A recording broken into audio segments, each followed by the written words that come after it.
Yoo-hoo! All right. I'm gonna go pee. I'll be back.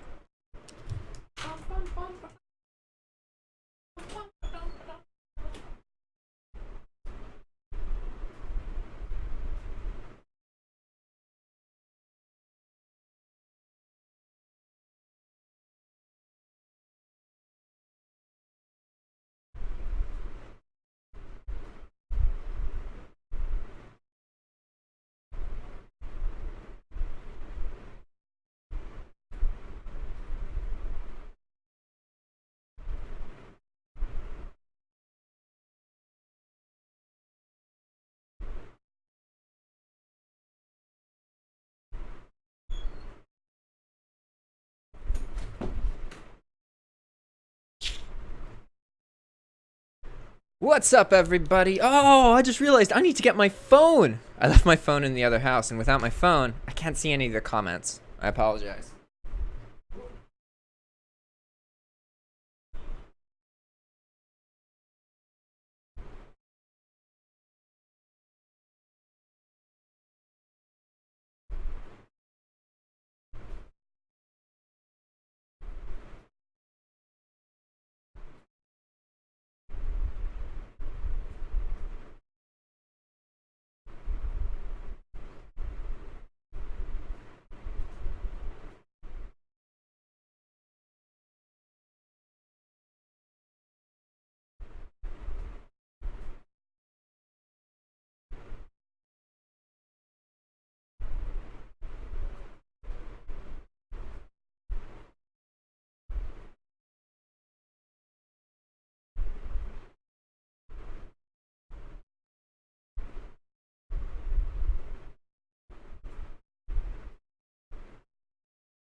Yo, guys!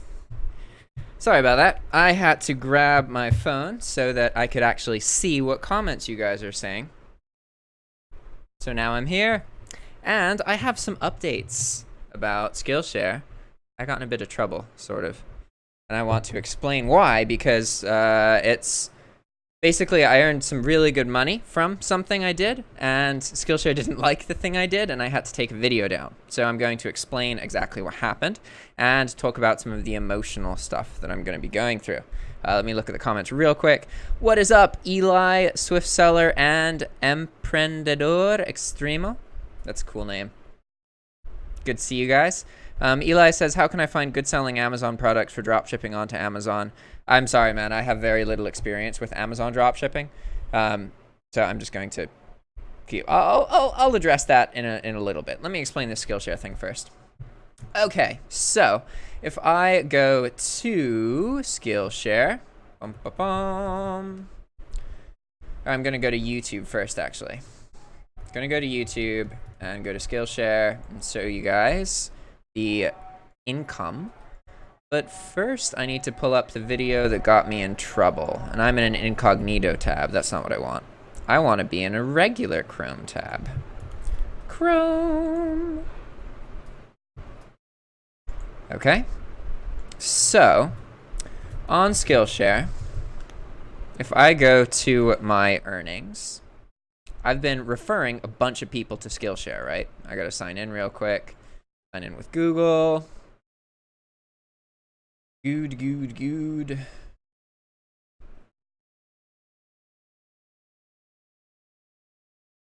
Let's open up this page. Now we're going to go to YouTube, and we're going to go to my channel videos because the video is unlisted now because I had to take it down. Now we're going to go to my refer a friend section. Okay, so we can see I have referred 176 people to Skillshare.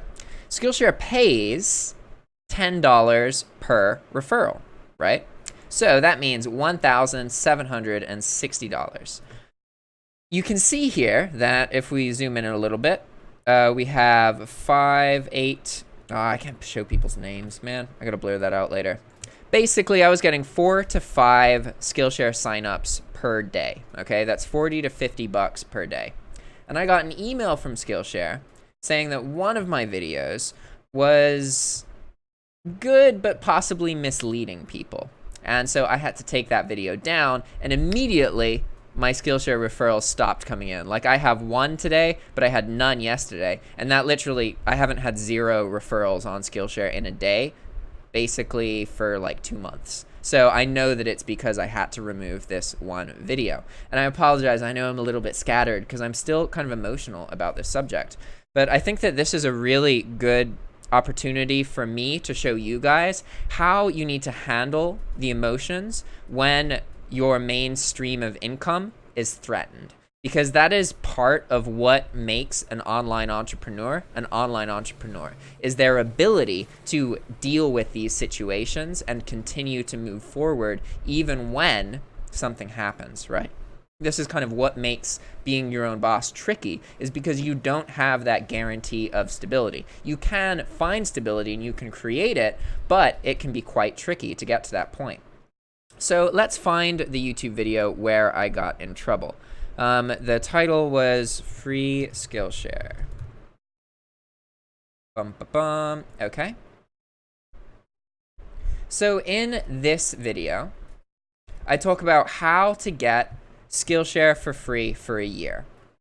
And there's nothing inherently wrong about that, because Skillshare provides a program where you can create a course, and then after you create the course, you get 1 year of Skillshare membership as long as a couple people sign up for the course. I think it's like you have to have like 30 minutes of students in the course, and then there's one other requirement.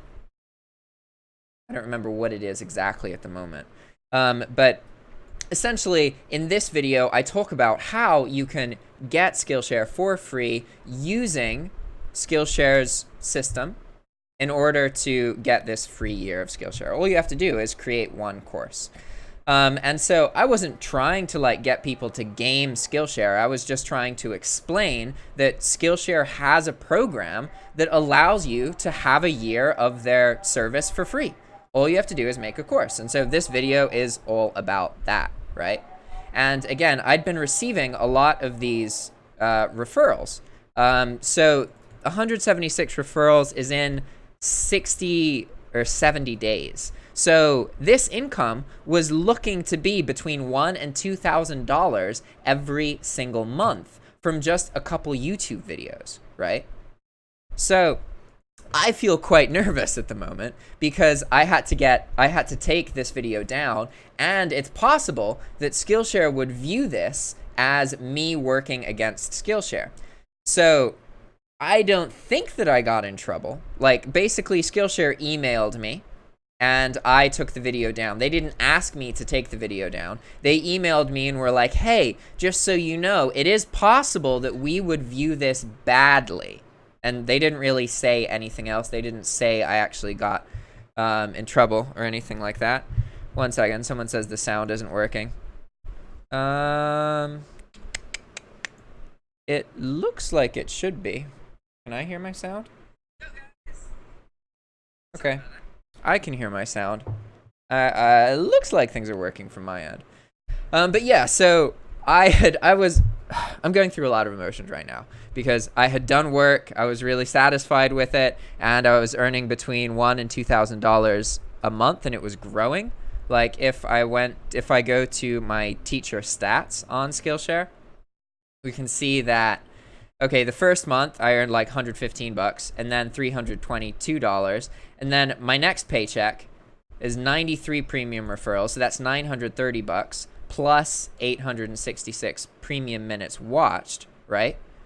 That is another 40 bucks. So this is $970 the third month, and then the fourth month has even more referrals because of all the videos I've done about Skillshare, right? So it was like growing a lot. We're talking about $115, 322 bucks, so that doubled, and then $970, so it tripled, and then it was on track to double again after that, right? So I was super excited because I have been trying to get away from just earning money from dropshipping content because I'm not actively interested in dropshipping it anymore. And income from my dropshipping course has gone down because of the changes that eBay has made that targets dropshippers, right? So I needed to establish some stability for myself in other niches so that I'm not relying on all of my income from one specific niche, right? So again, I've been really excited because Skillshare seems to be exactly what I need. I'm able to earn money right now from the referrals, but keep creating courses and build up my premium minutes watched over time. Now, for example, I'm not earning much at all from people actually consuming my content, but that's because it takes a long time for your courses to get noticed and to establish yourself on Skillshare.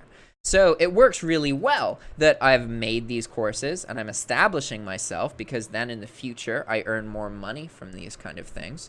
But in the moment before I've established myself, I can earn money from the referrals, right? But now I'm a little bit torn because as soon as I took that video down, most of my referrals disappeared.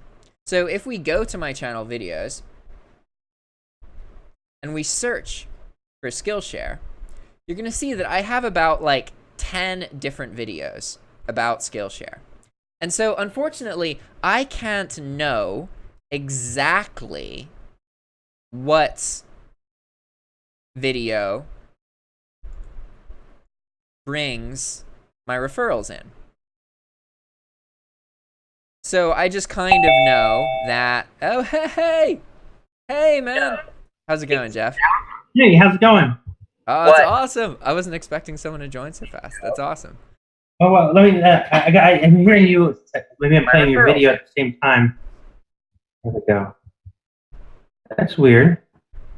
So how's it going? It's going pretty good. I have an issue with Skillshare at the moment, so I'm a little bit emotional. What's the issue? So I've been earning money through referring people to Skillshare, right? So I run the YouTube channel, make videos about Skillshare. People go to Skillshare because of those YouTube videos. And that income has grown a lot. Like the first month it was $100, second month 300, third month 900, and then the fourth month was on track to be like almost $2,000. So that's like really, really promising, right? Like absolutely based on the amount of work and time spent, that's good money. And that's something that's really exciting.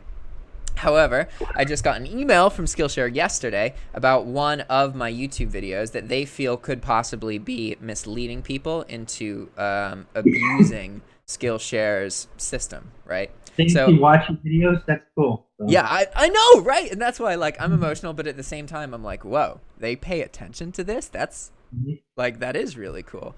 And so the email was really short. It was basically like, hey, we've recently came across this video and we're happy that you're talking about Skillshare and you're enthusiastic, but we feel that this video in particular could be misleading people to game our system for getting a free year. And so then they stated that I didn't point out two specific pieces of information. So I responded to that. I supplied a bunch of information, also linked every single video that I've ever done on Skillshare, just to be like, okay, I want to be completely honest. I don't want to be in trouble. If there are anything that needs to be taken down, I will take it down, right? But I still haven't heard back from them. So like the problem is that now I understand that all of those referrals were coming from basically one video that I did about Skillshare showing people how to get a free year of Skillshare. So I get some referrals from my other videos, but that was the money video. That one video has essentially made over $1,000. So I now have to figure out, can I remake the video in a way that Skillshare is okay with? Or is that risking my account? You know what I mean? And so I reached out to Skillshare and asked all this information, but I haven't heard back from them yet. So now I'm like, oh, I'm freaking out because it's brand new. But this is life, you know, especially with this online employed lifestyle. You have to be able to identify when you're emotional and take a step back, do other things, relax, and then make sure that you progress with a stable state of mind. Because ultimately, my heart's still beating. I'm going to be okay. I'll figure something out, you know? Right. Yeah, I don't really understand why they would have an issue with it. I mean, it is a game, really. I mean, they sign people up. They let people sign up the first 60 days for free, right? And then a lot of people will forget about they'll sign up for something, they'll put it to the side, and they'll forget about it, and then then they'll get Hey, Robert. charged if they don't create a course, they'll get charged for it. But then if they create a course and they pay for it, they get a free year. So I don't know why they would have an issue with. Well, so I didn't realize that. I thought that all you had to do was just create a course. But you actually have to create a course, and it has to get like 30 minutes of watch time. And then there was one other requirement. So it's in the email. Let me find it real quick. If I go to Gmail.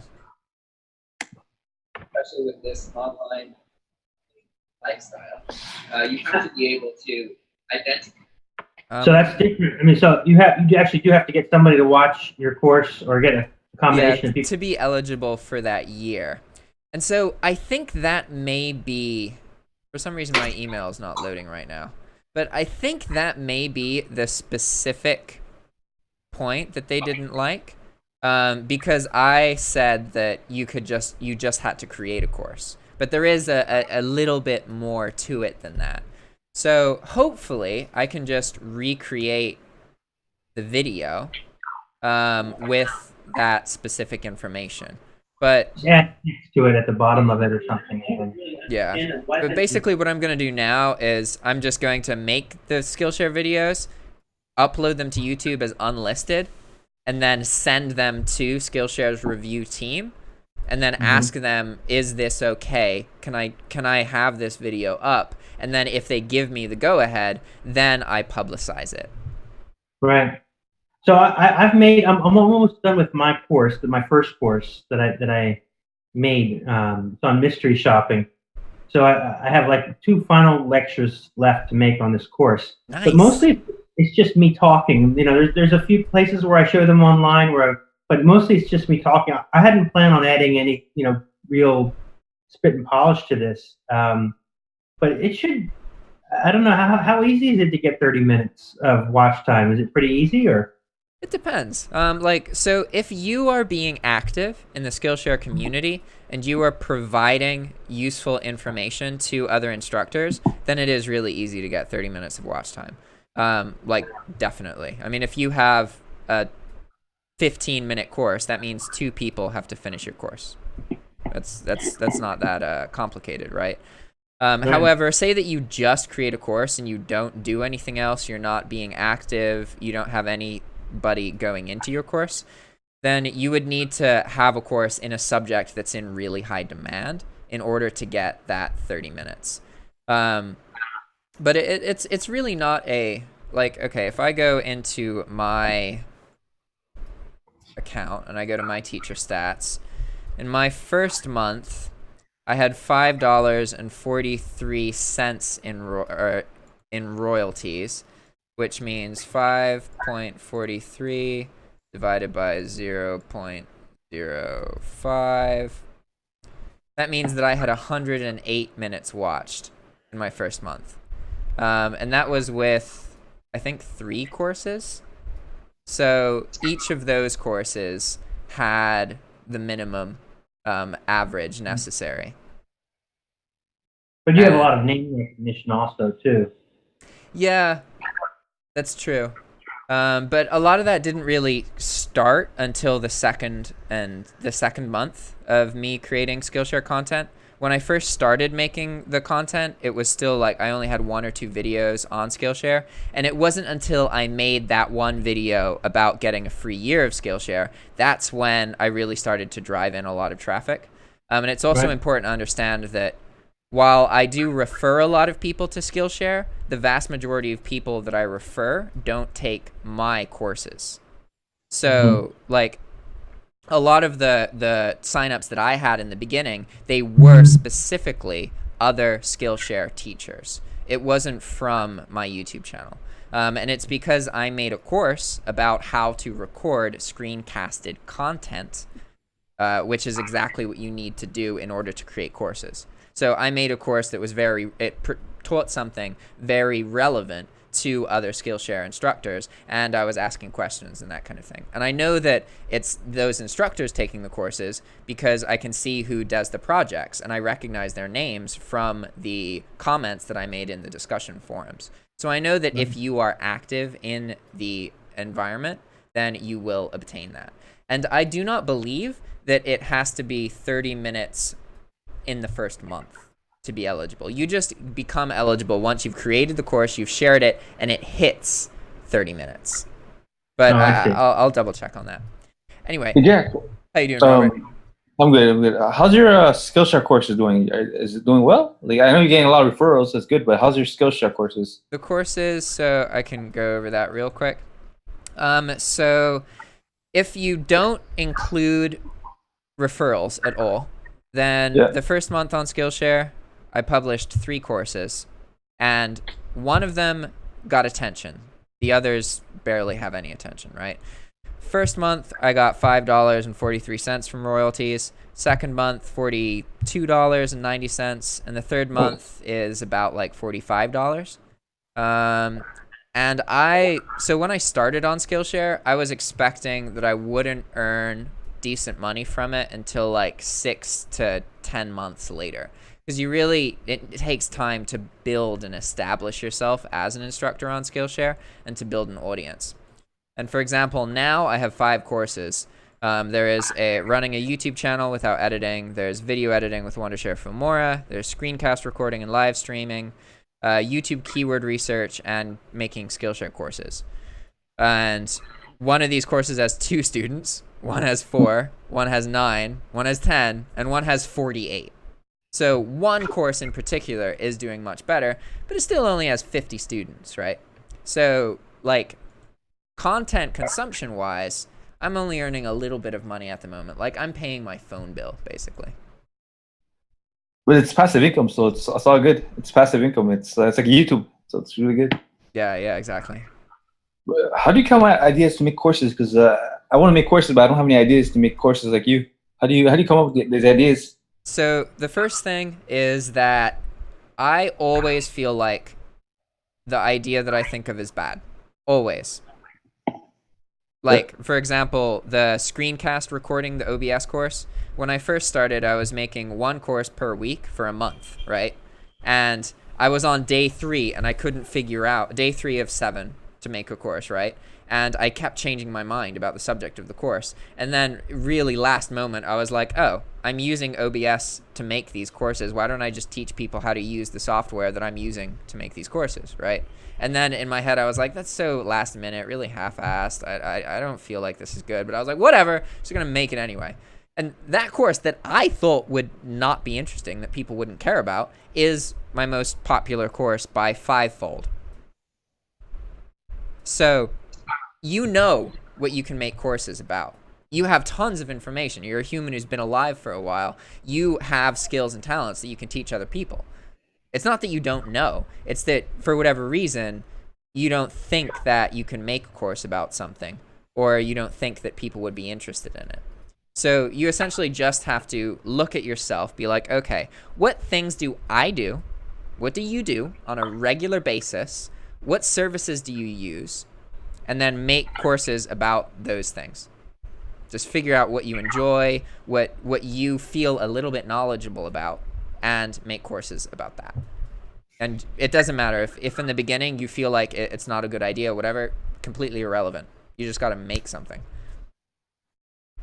Oh, cool. Thanks. So like in your case, what kind of stuff do you do? Because you run a YouTube channel. Yeah, I guess. No, I'm just curious because I like make courses. That's another stream of income, like making. So I was thinking about that. It'd be a lot of work, but I started just doing a list, like making a list of things that I plan on making a course about, just based on my own personal experience. I'm bringing up my list right here of courses. Let's see. So my list of courses, I just did, things. So the ones I'm going to do, I'm already doing mystery shopping is the first one. And then I'm going to create a course on joining the military, how to get veterans benefits, how to get the best airfare, U.S. Foreign Service. Basically, I'm creating a course called The Unreasonable Demand, Dead Broke Man's Guide to Getting Unstuck, Living Cheap Overseas, Entering Contests, Driving for Dollars, that's Lyft and Uber and Amazon Flex, and Military Space Aid Travel, how to use an autoresponder, how to use Skype, how to get nominated You and are accepted, blowing my mind. and Nice. how to use phone burn. So those are the ones that I. That's awesome. That's a really Yeah. good list. You have And I probably could think of a lot more. Yeah, there's a ton of possibilities. I mean, there's a ton of possibilities, but you just, and the courses are only, some of them are like, come on, you're kidding me. The guy just talking head is just somebody just like we're doing right now, talking into a screen capture, pontificating their thoughts, and then they post it as a class, and boom, they're done.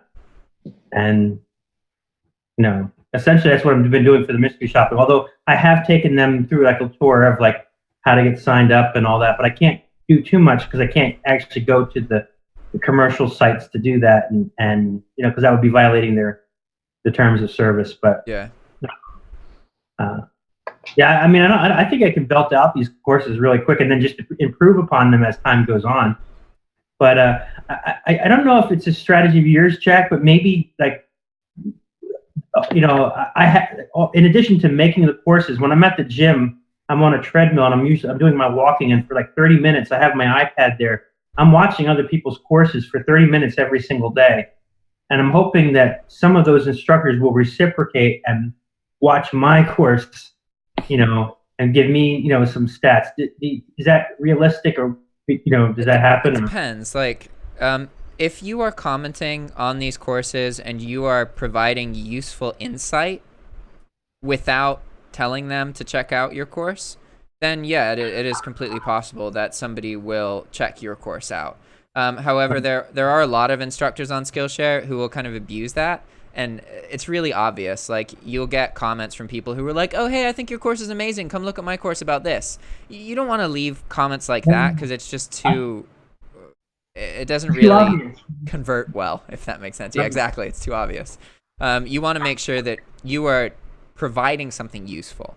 And then that will just naturally inspire them to look into your account. And I fully believe that interacting with other instructors is one of the things that makes Skillshare a good opportunity, because it allows you to interact with these other instructors and ask them questions and talk to them. It gives you a medium to do this, whereas most other course marketplaces don't. Like Udemy, for example, you can join a course and comment in that specific course, but the community is just limited to people who are enrolled in that course. Whereas on Skillshare, the discussions is everybody on Skillshare. You can talk to anyone, other students, other instructors. So that is really interesting for me. That's But cool. wow, I'm really impressed with your list, Jeff. That was solid, because I struggle a little bit, because for example, like the dropshipping course, 9 hours. So in my head, I'm like, man, what else do I know that much about? And there really isn't that much. But I don't need to make 9-hour courses. I can make an hour courses, 30-minute courses, as long as I identify specific subjects that I can teach people. And for me, sorry, go on. Yeah, when you say dropshipping is like saying restaurant. I mean, what kind of dropshipping are we talking about? Are we talking about retail dropshipping, and then there's like Anton's course, which is going and finding manufacturers dropshipping? There's dropshipping from Alibaba. There's like a ton of different dropship, methodologies that, it's like dropship is like what you have to be more specific. I mean, there's a lot of dropshipping can be very intense, and there's a lot of different types of dropshipping that, one doesn't. If you're dropshipping on Amazon, you're not doing what Anton's thing. I don't know if anybody knows Anton, Anton's course. Mm-hmm. He does, like, you actually go to like manufacturers, and then you set up a Shopify store, and then you're drop shipping products off of a Shopify store directly from the manufacturer. Where in retail, you're doing retail arbitrage. You're actually listing items or getting items listed on Amazon, and then you are buying those items as the orders come in. So there's just different types of, I mean, drop shipping is like, there's a whole bunch of different material It's like saying how to run a business. Right. Could be a lot of different things. Yeah. And so, and other things that even to this day, the reason it's caught my attention is that, even though, you were focused mostly on eBay, a lot of that stuff is transferable to Amazon and can help me, deconflict some of the issues that I'm having on Amazon, That's, yeah, you got a lot of knowledge. I mean, you've definitely got a lot of information to share. I think, and that's kind of the tricky part, is that all of us have information to share. The trick is like convincing your own self that it's there. Like, for example, I'm now logically aware that I know a lot about computers and how to use a computer to change your life. I've used computers my entire life. I take all of that for granted, that I know how to get phone numbers, that I know how to use internet browsers, that I know how to type quickly, that I perceive all problems can be solved by identifying a software solution that fixes the problem, right? This is all super valuable and stuff I can teach people, but I take most of this knowledge for granted, and my brain assumes that everybody knows it, and that's just not true. But I don't. I don't know why you would run into a roadblock with the courses, because you're living over in Nicaragua. You're living in as an expat. That's a course right there. How to survive, and you don't speak the language. That's a course. How to travel. That's a course. So minimalist lifestyle. It's a course. Yeah, everything. And that proves that it's just mental barriers. Right. It's all around you, actually. You got a ton of courses in you. Yeah. I mean, I do too. I mean, I have a lot of life experience also. But you've actually done a lot of stuff. I mean, live pretty boldly, and you're still young. You're still pretty young, so that's really good. Yeah, maybe a Nicaragua course could be the next one, like how to like establish a community in a foreign country. From America, escape the rat race and fire your boss and just live, on Social Security. That's another thing. A lot of people want to live. They don't I don't want to retire and worry about trading, deciding whether I'm going to have food or medicine. They just, a lot of senior citizens, they don't, they go to a country like Nicaragua or Thailand, they can live pretty decently, Yeah, for sure. Yeah. So Rob, what have you been up to recently? Oh, nothing much. Just doing my YouTube channel. That's it. And, how's that been going? Yeah, it's decent. It's okay. When earnings went down though, I was at 1,000, and then now I'm at 700. But that's not my main source of income, so I don't really care. It's just extra, so it's I'm trying to grow it to at least 2,000, because it's extra 2,000 a month on top of my other job. It's not bad. It's good. No, that's awesome, especially if you don't have to work hours and hours every day to get that money. The best part about the YouTube channel is it's passive income. Like, you make it, and then after a month later, then you get paid for it, so it's good. I like it. Mm-hmm. And that's what strikes me, Jack. Just to sorry to just to interject something, I wanted to say the whole concept of Skillshare is passive income. So why they would have an issue with teaching courses on passive income is I don't get that. I think it's because there is a lot of manipulation online of people who are trying to learn, and there's a whole industry revolving around, okay, a bunch of people want to earn money, so we're going to make them promises and hype them up and convince them that this specific strategy is going to work and it's going to change their lives and get them excited and then get them to pay a bunch of money. And Skillshare is very aware of that and really doesn't like it. So I don't think that Skillshare doesn't want people to learn how to earn passive income. It's that Skillshare really wants to make sure it doesn't create itself in a way that encourages abuse of its platform and abuse of students. And that's why, in their terms of use, they say you can't guarantee anything. You can't be like, use this to get 1,000 followers a day. That directly violates Skillshare's policy. Or use this to earn $1,000 a month. That directly violates Skillshare's policy. Whereas if you create a course that shows people how to effectively use Instagram to market and happens to get them 1,000 followers a month or whatever, that's completely fine. So it isn't that you can't have content about passive income. It's that the language that you teach the content with has to be tailored in a way where you are specifically focused on teaching, not gaming the people who are interested in learning to earn as much money from them as possible. Because that's the problem, is that people psychologically manipulate students into earning money by the student, manipulating the emotions of the student so that they get involved with something that they're not going to follow through with, but they end up paying in the beginning, right? Because that's the reality, is that most people don't follow through. So you can take advantage of that by just convincing people to pay in the beginning, and then, they're probably never going to get to the end of the course anyway. And that's the whole mentality people have. So like, I still feel like I understand why Skillshare feels that way.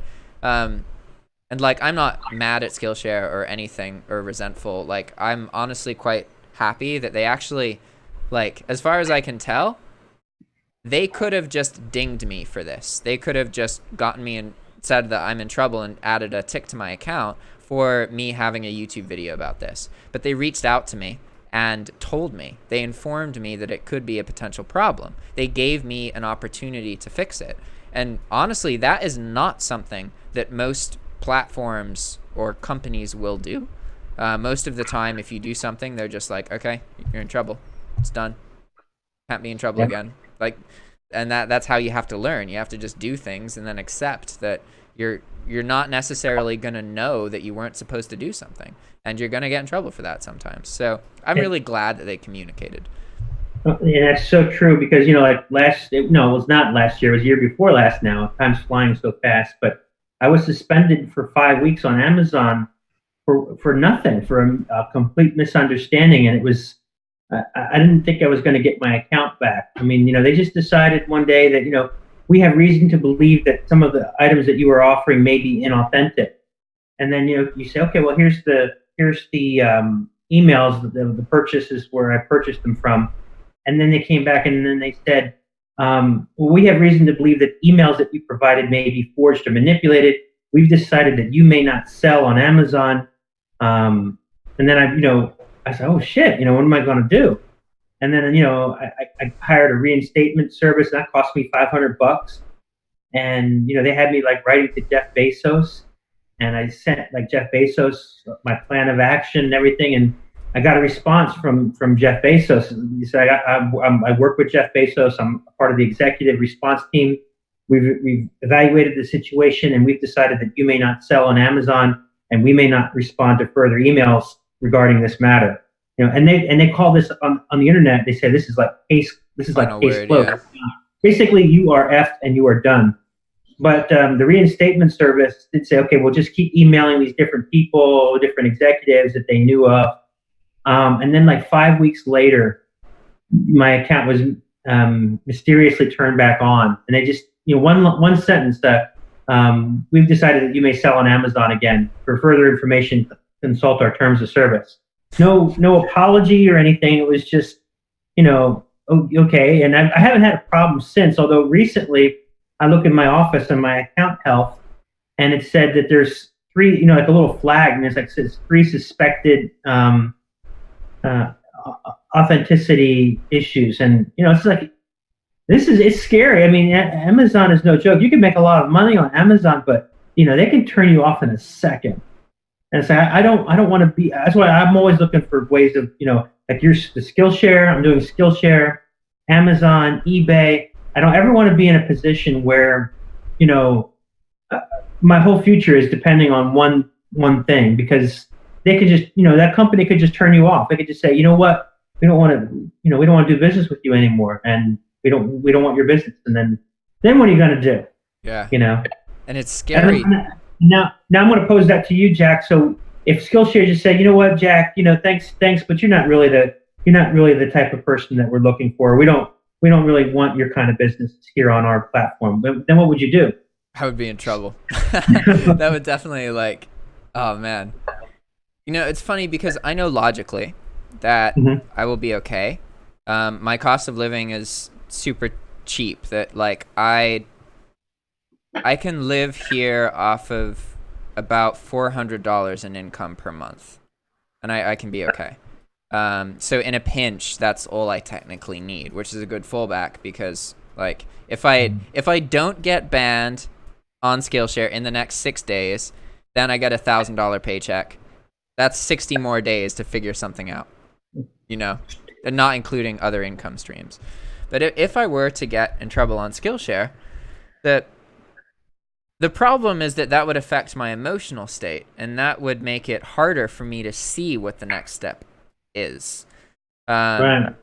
I would probably focus on figuring out how to make YouTube content that monetizes more effectively. But I really like having these other products. So I've been toying a lot with having like a website. There's a couple other like concepts. Like for example, there's a whole bunch of people interested in tourism in Nicaragua. So I'm in a very good position to make a YouTube channel about like where I just go to different businesses and things you can do in Managua. I take like a 5-minute video showing and sharing the contact information, and that is the whole YouTube channel where it's just like hundreds of different videos of all these different things you can do in Nicaragua and how much they cost and how to contact the people, right? Like that's a whole business model there. You could also have like a website where tourists pay like $50 or $100 to access that, and then they get all the contact information. They can find houses to rent, everything, right? That's like a worth it investment for a lot of people who are coming into this country. So I would probably go somewhere in that direction. But I'm not sure. And that's what my brain's going through right now. I'm like, oh my God, what if Skillshare just doesn't pay me? What if I get in trouble? I don't get this next paycheck. That's $1,000 I need to put towards things. Like, what do I do? Everything's over. I'm screwed. But that's the part that's illogical, because everything's not over and I'm not screwed. It's just keep going. You know, like the reality for me is that every year my life has been way, way, way better than it used to be. The progress is very, very consistent. And if I think like 4 or 5 years back, like there were times I thought the world was going to end and everything was over. I've been through that like probably 7 or 8 times in my life. There's been some big trauma that forced me to change everything that I was doing. And I'm still alive. I'm still here. I'm still really happy. So It's becoming easier to understand that whatever happens, happens, and I'll be all right. But it's still scary. Yeah, I mean, you know, you have so many different opportunities. If you own your own time, I mean, you know, you can travel. You can be not only just in Nicaragua, but you can, you know, put on a backpack. And you know, if I was a single person, I'm married and I have children. I have roots in Florida. But if I was a single person, that's what I would do. I would be like, you know, traveling all over the world and, you know, staying in, you know, hostels and taking my laptop with me and maybe doing some travel blogging. And, you know, that's what I would be doing for sure. There's this one. I met some people here. So there's this YouTube channel called Create and Go. Mm-hmm. And I met some of them a while ago, the team who runs the channel. But they run like, they do exactly what you're talking about. Like they travel and create, they have a blog about it. They earn like over $100,000 per month. It's like, wait, you got a YouTube channel? Yeah. Jack, what's it called? Create and Go. Damn. Here, I'll send the link. 1 second. What people don't see is that it probably took them a long, long time to get started with that. I mean, you got to build up to it and everything. Yeah. Well, what's funny, what was really cool talking to them is they were the people who inspired me. I don't know if they know this, but they inspired me to quit my job at Starbucks. Because essentially they told me that, like, look, you're never going to be ready to leave your job and do online income. You just have to put yourself in a position where, like, you have to make it work. And so they told me their story of how they were like, we were tired of our jobs, we were tired of the lifestyle we had, so we had 6 months of money saved up that we could live off of, and we just quit our jobs. And then we focused every day on working and figuring out something that would allow us to do what we love and earn money from it.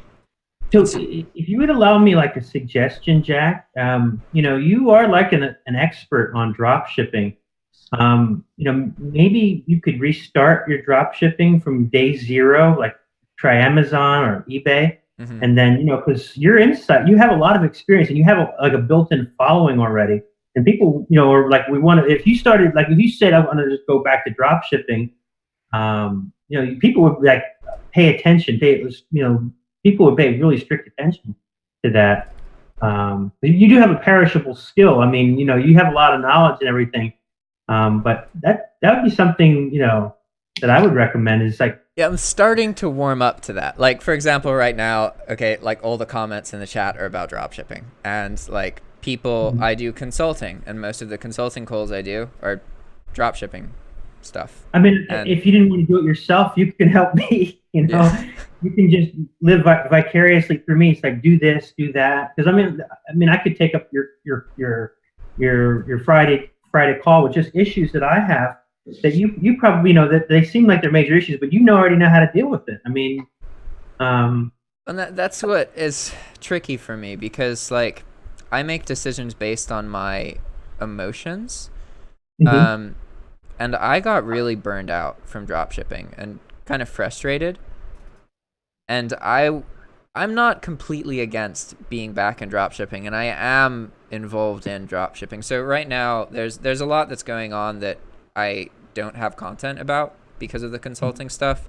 And so I'm consulting with a technology company who's like basically making a list of everything. They can see every drop shipper. They can see every item that's being sold. They have a list of like tens of millions of items that they're making. And so I'm consulting with them and how to create stealth accounts and how to do all that kind of stuff. And it's super, super fascinating because they're really trying to like shake the scene up and just get as much data as possible. Literally exact same mentality I had when I was still bulk drop shipping. So it's been really exciting working with them.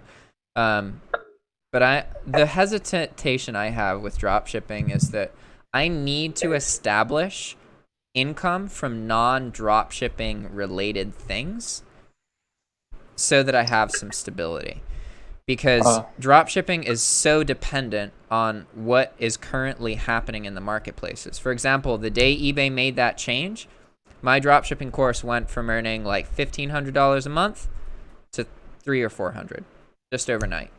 Like, that's really stressful, right? Like just overnight losing 75% of your biggest form of income, right? And then essentially the same thing just happened with Skillshare, but at least Skillshare isn't related to drop shipping. So that gives me some more diversity. You're hedging your bets. I mean, if like eBay went to everybody's doing the manual drop shipping thing now. So maybe there's more opportunity doing the manual drop shipping, starting a store from scratch without using anything that uses an API or whatever, and building the store from scratch, and then just and then your income thing is you got the YouTube thing. You're basically talking, okay, I just started the store from scratch. Here's what I'm doing, and then here's the progress reports, and people will be interested to see you hear your comeback with that. Yeah. I know. Maybe but it's not so. Another thing is that I want to be able to create YouTube videos about everything. And for example, like right now, my YouTube channel isn't really growing. But I'm okay with that. I'm really focused on like getting closer to the people who are in my audience, who follow me for who I am, not for the dropshipping content.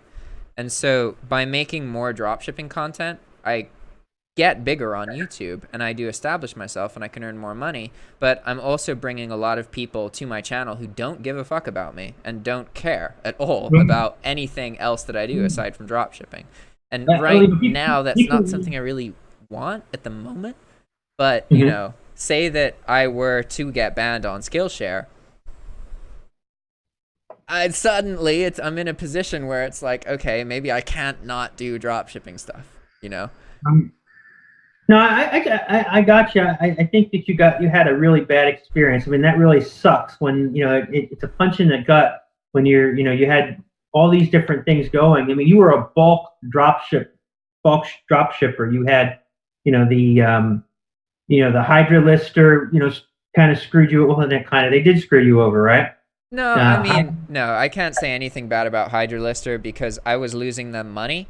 Like, Mhm. every month, I was using their service more than I was paying. Like, I was paying them $80 a month.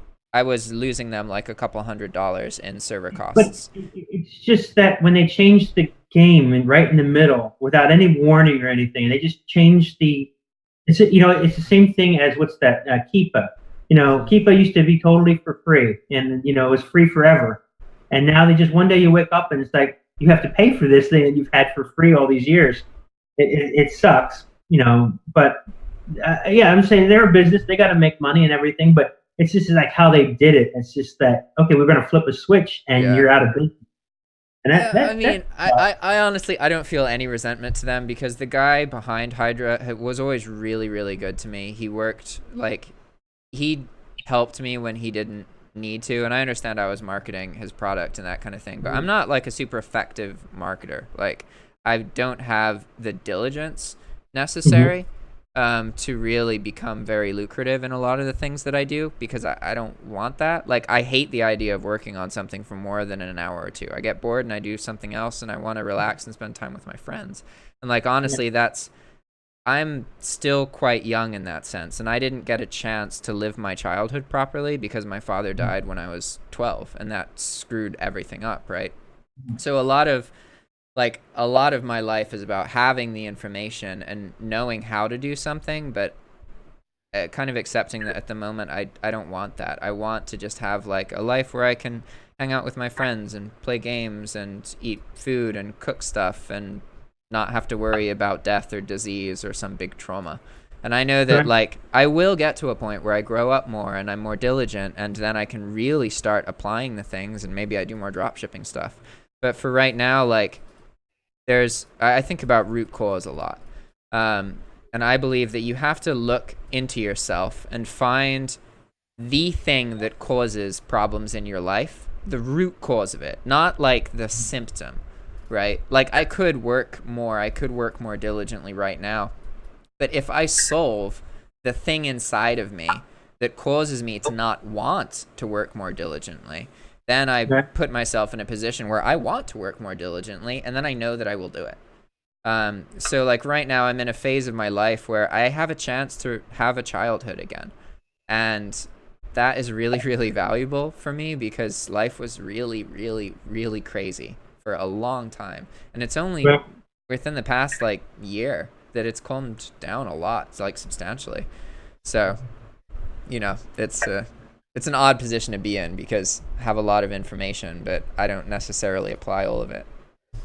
Yeah, I just the only my comment to that is like I just don't want to see you lose the thing that you built because I remember, and this is a long time ago. I'm an old guy, but back in the early 2000s, even before 2000, year 2000, I had an autoresponder. I had about 4 or 5,000 at that time. That was a lot. Different email subscribers, and I was involved with network marketing. And the network marketing company that I was involved with, basically, the people who were running it were thieves, and the whole thing went bust. And I had built that really well. I mean, I had built like a very big organization, and I was also working full time. I was a soldier, working full time, and I was so worried about getting in trouble, and like first of all, that business had went belly up, and I didn't want it to spill into my full time career. I didn't want any kind of trouble. So you know what? I just said, fuck it. I'm not doing any network marketing, any kind of marketing or online thing. And even though I was making good money, I had I think I had something similar to what you have now. I had the ability to do some affiliate things, like I would recommend a tool, and this tool thing would send me I would get $200 or $300 a month in a tool thing, and stupid me. I had just said, just let the whole shit go and let that account delete, and didn't maintain it. And that was bringing in a couple $100 a month. And I could have, kept that going indefinitely. I could have kept that. And later on, I learned that, that you could sell those kind of databases, and that, hindsight's 20/20 and everything. But I'm just saying that skill that you've got is, you work so hard to get the skill, even though you went through some kind of issues and all that. The skill of knowing how to do this and deal with people and customers, and yeah, I have a whole bunch of questions even now for you. It'd be sad to see that go away. Because then if you want to get it back, then you have to start from day one. Yeah. Yeah, and that it's interesting that you say that, because it kind of points to, so I mentioned earlier how, like, I'm logically aware that there's information in my head that is valuable to people. The current problem, I think probably the biggest problem in my life at the moment that I'm actively trying to solve, is why is it that I'm logically aware of this, but I don't feel that way? Why do I not feel like I have valuable information for people? And it's not that it's like, sometimes I feel that way, especially like when someone pays me for a call, I feel like I have valuable information for them, right? Yeah.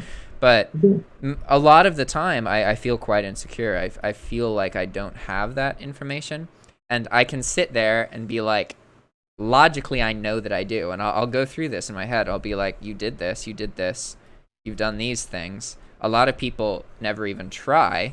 You've met tons of people. Your life has been changed. Your mentality has been changed. Everything's been changed by this information. Why do you not feel like it's there, So I like to listen. One of my favorite motivational speakers, and I actually bought his coaching. So I'm actually like a coaching client of his. Is a guy by the name of Jeffrey Combs. Uh-huh. And Jeffrey Combs is amazing. And he talks about, he's basically an addictions coach. He's a self-made millionaire. He lives in California, and but he talks about how people, what they're really addicted is they're addicted to disappointment, because they feel like they've been, they feel feelings of hurt and abandonment and shame, guilt, remorse, and that affects you, and you have to overcome those issues. And I'll send you a link offline. He's got a lot of free content that you can get. He does a podcast every week, and he's done it for years. I mean, he's an old guy too. He's been doing it for years, and he's got tons of free content.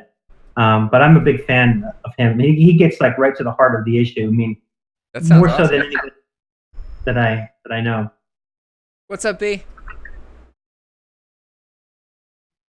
You're muted at the moment. There we go. Now you can hear me, can't you? Oh, I can hear you clearly too. Nice and loud. Not too loud or too loud? Oh, no, you're fine. It's perfect.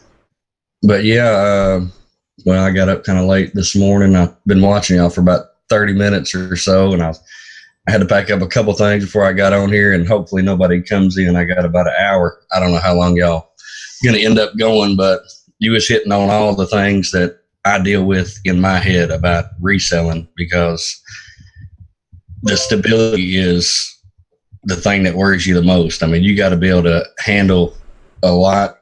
Your risk tolerance got to be a lot higher to actually do it full time, is what I'm learning, because I live as cheap as possible, and now I'm trying to diversify as wide as possible across a bunch of platforms and even different hustles outside of reselling. I mean, I just placed my third vending machine, like a vending machine.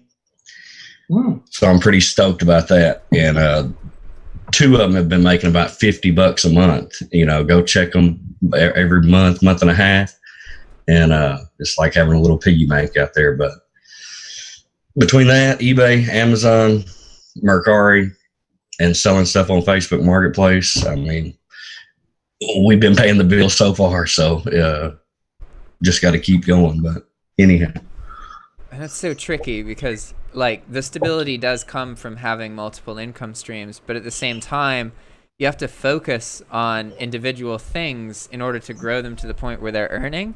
So it's on one hand, you have to do one thing, But on the other hand, you have to do everything. And it, like, finding the balance is so tricky, because it's completely possible to try something for a bit, and right before you would make money or find some stability in it, you give up and go on to something else. And like that, it's easy to get kind of stuck in that cycle, you know? Oh yeah. Well, my eBay always suffers during this time of year because my Amazon stuff is more geared towards summer type items. So during this time of year, it's like Amazon is all I'm focused on. I haven't listed on eBay in like 2 or 3 weeks, and I'm down. I normally keep it right at 950 to 1,000 listings. I'm down to like 830 or something like that. But if Amazon's selling, then I'm focused on Amazon. When eBay picks up, I'm right back, to eBay. But it's hard, man. It's hard to, I'd like to focus on one thing and do it. And I actually thought maybe planning my week out, because I know you had talked about it, in the first group meetings or whatever, about it being efficient with your time. Mm-hmm. So after I watched a couple of them, I'm like, all right, I'm going to go Monday, Tuesday, Wednesday, Thursday, and Friday. Do Monday, all eBay, all day long. Tuesday, Amazon, all day long. Wednesday, Mercari, all day long. And then Thursday be a whatever day, and Friday be a, something like that, to where you're putting in dedicated time to each platform for an extended amount of time. But I tried it, but there's just so much that goes on with each one of them. I end up doing all of them every day anyway, it seems like, and whichever one's doing more, then that's, where a majority of the time goes. But yeah, there's a phrase, failure to plan is planning to fail, I think, right? Have you heard that phrase? The lack of planning is the cause of every failure or something. Yeah. I listen to a lot of Jim Rohn and a lot of motivational stuff on YouTube. I'll actually listen to like one video over and over and over, and it keeps me zoned in and focused on can you send a link to that video? Being smart with my time. Yeah, I'll send it. And so Jeff, the one you just sent is what you were talking about earlier, Jeffrey Combs? Yeah, he's got so many, it's really hard to choose. But I was just thinking, for you, like the words are your law type of thing. Like when you say, "Well, I'm not good at this or that," you're actually like, yeah, I'm defining it.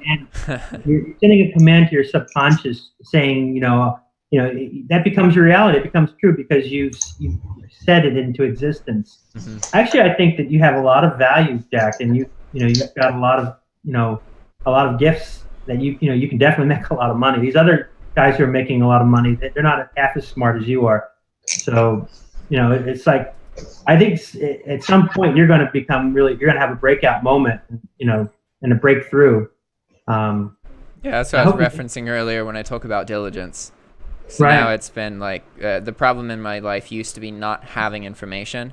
And I also believed that was also the problem in everybody else's life. I somewhat naively thought that if people have the information to fix their lives, they're going to fix their lives. Right. And while it is true that giving people the information is some of the best things that you can do, unfortunately, like, you can lead the horse to water, but you can't make it drink is very true with people. Like, very, very, very true. Most people aren't going to fix their problems, even if you show them how to. And that's really kind of unsettling to me, and now I'm starting to understand it really isn't about the information, because the information is available. It's all in front of all of us. Like, I bring it closer to some people, but anybody could just find it. It's online. It's there, And the problem is that you have to have the mentality to not only know it's there, but to also apply it. And so that mentality, that's the actual really valuable thing. So I know that if I would be able to identify a way that I can teach people this mentality, I would be able to take that really seriously and diligently. And I think that's kind of what I'm starting to tap into with Skillshare, because one of the reasons I was able to do drop shipping content was because it represented what I really loved and what I wanted to be able to do. But now circumstances changed, and Skillshare represents that better.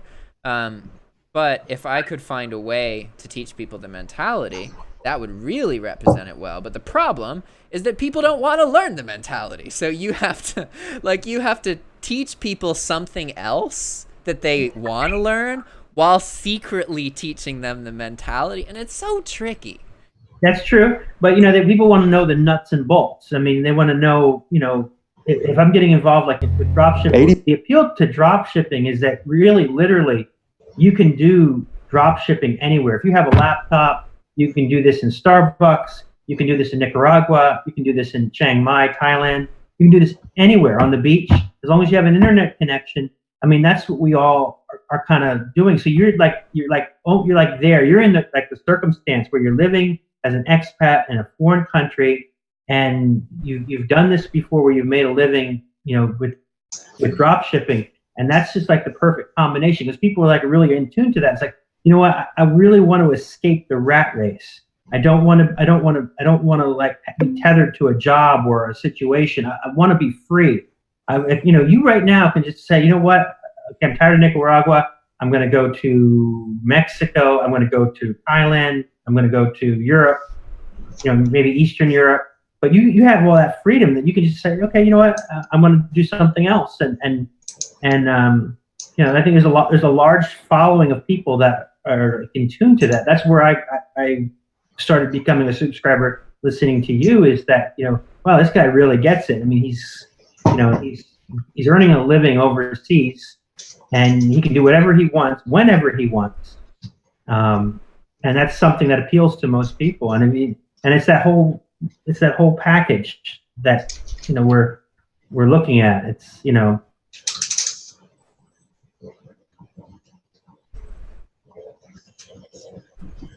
Yeah, I'm thinking about that title you just said, How to Escape the Rat Race. Maybe right, that'd be a good YouTube video.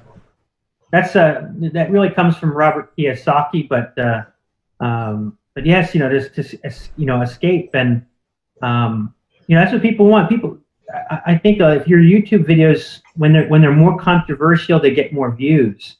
If you talk about like, hey, some of the people that I watch, I mean, yes, it's a guilty pleasure, I will admit, but some of the people I watch on YouTube, they're talking about things that men like maybe the nightlife in Nicaragua, or, the things that people really want to know, but they don't make it publicly known, but this is what people consume. They want to know controversial things.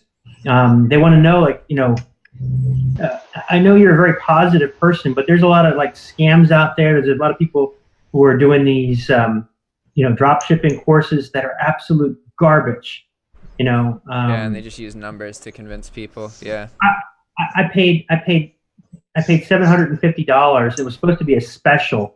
It was 50% off or something. It was 70. I paid $750 for a course that was absolute garbage. And you have a $10 course on Udemy that is way more comprehensive than the $750 course. And I debated even myself, maybe I should just start a YouTube channel buying these different courses and critiquing them, because some of them are just out and outright garbage. And, your course was great, and you only charged $10, and I don't know why. I mean, you probably could have gotten away with charging a whole lot more for your course. It would have been worth it, But yeah. Jack, you're wanting to actually teach people stuff that they can actually do, right? Yeah. I don't think most people can do drop shipping. I don't think so. I really don't. It's too hard. Yeah, I think so as well. And most people don't have the mentality for it. I mean, if it doesn't happen in a month, they'll give up. If it doesn't, it's not going to happen in 2 months. It's not going to happen in 6 months. I mean, it is super hard to find products, and then as soon as you find a product, the competition comes in, and it's going to start cutting your price, and then the margin gets even tighter, and then you have one screw up or one return, and then you're back to square one. So it's the drop shipping game is about, to me, if you, well, I haven't figured it out. I'm not saying it can't be done. I'm sure it can. I'm sure it is. But it's just as hard to make a full-time living drop shipping as it would be to make a full-time living just going to thrift stores and Goodwills and flipping stuff like that. You know what I mean? I think them two things are equally hard because physical selling, you spend a bunch of time finding the products, listing, shipping, dealing with customer service. With drop shipping, I mean, yeah, if you're lucky enough to find a niche and find several products, you know, they may or may not sell, and they may or may not last. No product lasts. I mean, some of the products I've got on Amazon has got me really nervous because for the past 2 or 3 years, them products have sold consistently. Like I can guarantee if I just send that stuff in, it's going to sell over the summer. Now what I'm noticing is Amazon's coming in and competing on the listing. So I'm not just competing with other third-party sellers. It's actually Amazon. Mm-hmm. And you match their price, they go down a penny. You go down a penny, they go down a penny. And then it ends up, you know, the race to the bottom.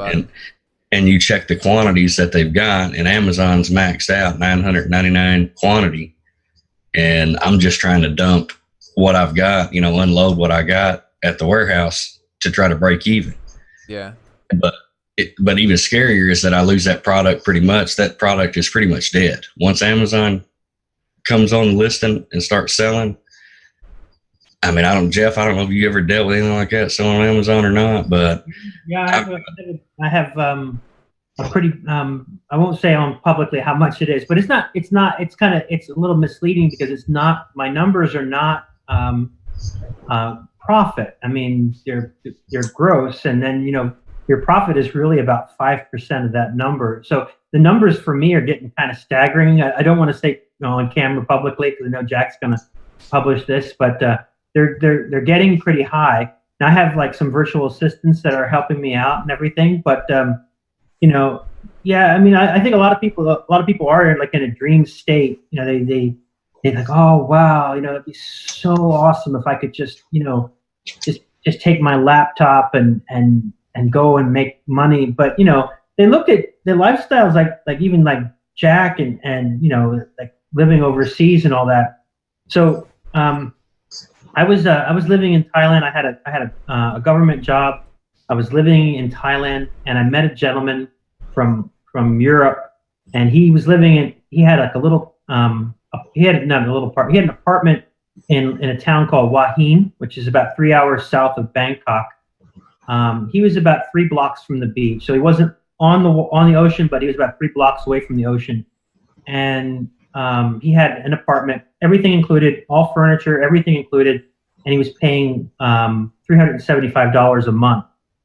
And I'm like, I pay more money for my car insurance, you know, here in Florida than what he pays for his entire apartment in Hua Hin. And that got me thinking, you know, maybe, you know, for the first time when I encountered that situation, like that, because I always wanted the millionaire lifestyle and all that. It's like, I don't really want to be a millionaire.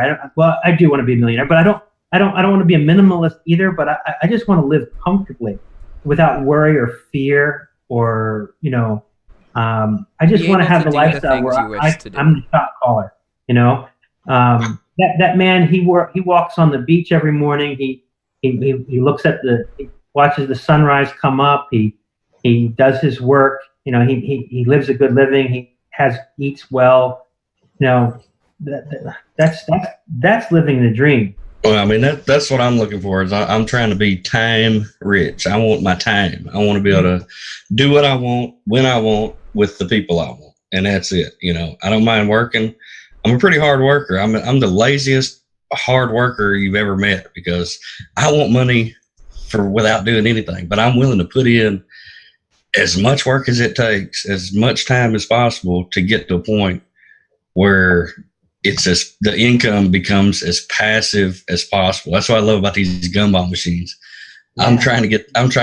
I've got 3 placed right now, and I've got about 5 more, and I've got 2 prospect locations, but just something as simple as 10 gumball machines making $50 a month is $500 a month. I mean, that knocks out one of my bills pretty much guaranteed, I mean, minus the candy money and everything that's involved. But I could be, we could say argumentatively that that's a hard business to break into also, because, I've looked at buying routes, and, they're kind of expensive. And then I've also read a lot of books about doing vending, because I thought about this too in the past.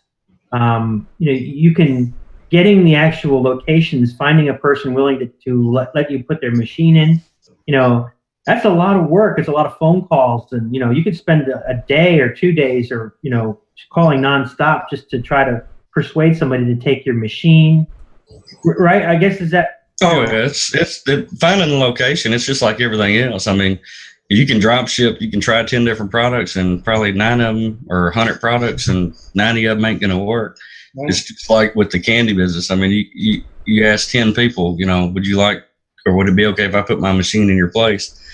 And 9 out of 10 going to say no. I mean, but all it takes is I've had one at this place, which is kind of a farm equipment, country store type place. And it's been in there for 4 months, and I've collected on it like 3 times, I think. And every time it's been over $50 a time going in there and getting it. So if you ever wanted to just live overseas or something, could you just pay somebody else to do that for you, or would you just sell your route, or what would you, or are you just looking to stay right there where you're at? I'll probably stay in the States, but I mean, it would be cool to sell the whole route as one if it got big enough. I mean, my goal is to get 100 machines. I mean, if I can get 100 machines and have it scheduled out to where I'm checking a certain amount of machines a week, and keeping up with it to where, but anyhow, right now it's 10 machines. If I can get 10 machines placed, making $50 a month, it's $500 a month. Now, whether or not I would sell the machines or the locations, I don't know. I haven't thought that far down the road. Most time when I go into something, it's like, I'm just doing now. Yeah. It's just like, okay, I'm going to do it. If it works, so be it. If not, forget it. I'll sell the machines, but I think there is money to be made in candy, and it is pretty passive compared to other stuff once you get the machine working and get the location. So it's not too much. I mean, you do have to go out and service the machines and all that and refill them and collect the money. But I watched a video from this guy his name is Vigo or something like that.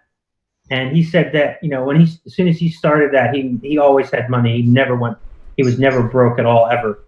If you want to check out a YouTube channel that he just started his channel maybe last year or something like that. It's called All Things Gumball.